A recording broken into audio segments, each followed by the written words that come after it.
On this issue of taxation, I really want to advise William Ruto. I want to talk generally about economics, and probably will pick what is important and urgent from all that, which will save the economy of this country, of our beloved nation, Kenya.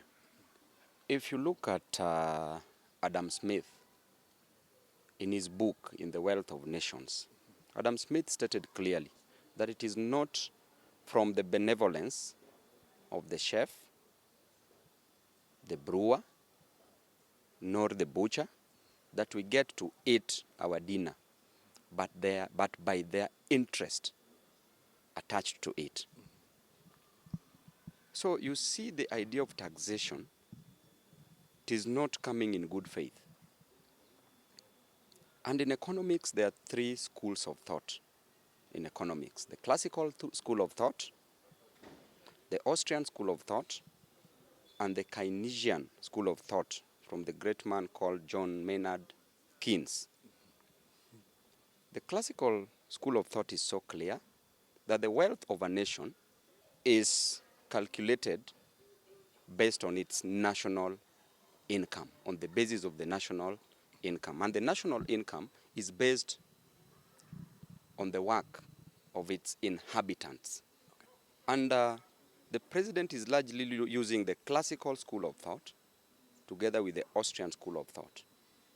But the best model, the best school of thought, is the Keynesian school of thought. John Maynard Keynes was from Britain. And during the Great Depression in America, the depression that almost paralyzed the whole nation, that almost brought the world, the global economy, to its knees, that assaulted the global economy, he came up with a simple theory, simple model that worked. And the Keynesian school of thought is what this nation, is what Ruto should use. And it is very clear.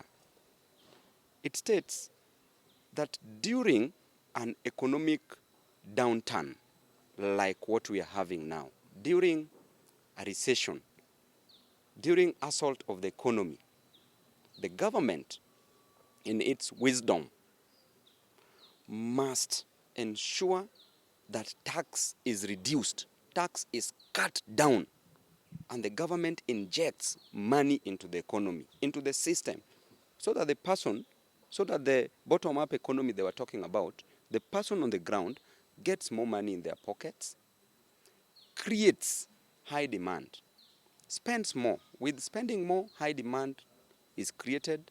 When high demand is created, our economy grows, because with the increase in demand, increase in demand increases consumption, will automatically make our economy grow. So cut down the taxes. Once you cut down the taxes, ensure that you inject more money into the system. Then when there's an economic boom, when the economy is growing up, increase the taxes a little. Okay. Remember, the economy is not growing in Kenya now. So increase a little tax, then the government to spend less. Okay. Because people shall have had money to spend. So even if tax is increased, people have money in their pockets to spend. But you cannot make a grave mistake, a mistaken belief that people have money. People have no money, people have no jobs. Therefore, increasing tax in an economy where there are no jobs and there is no money, you are paralyzing this nation. Then I don't see the reason, the need why you worked so hard to campaign, you prayed to be the president, just for you to want to be hated for no reason. Why did you do so? And on the issue of the debt, that he should not take more loans. I want to also educate him on the issue of loans. And it's as simple as this. We had a great economist who was called Franco Modigliani, an Italian-American-based economist who won Nobel Prize because of economics. Franco Modigliani stated clearly that during your working days, you can save more as you work so that you fund your retirement. And that is the introduction of the loan system through a theory called the life cycle consumption theory that he came up with. Okay? So, what you ought to have enjoyed in 70 years' time, you can enjoy it now by taking a loan for it, by taking a mortgage for it. Then you pay slowly as you enjoy it. Because probably you can save all your lifetime, then when you reach the retirement age, you are not existing. You shall have been dead by then. So what you need to enjoy in the future, you can enjoy it presently as you pay for it. Therefore, the loan system is not wrong. What is wrong is you borrow money. If you borrow money, and there are so many leakages like corruption, then you find that this borrowed money is going to waste. Then there was also a gentleman called Merton Miller. Franco Modigliani and Merton Miller came up with a theorem that states that the debt and the equity in a company, an amalgamation or a mixture of the debt and equity in a company, okay, need not necessarily bring down the company, so long as the market is efficiently run.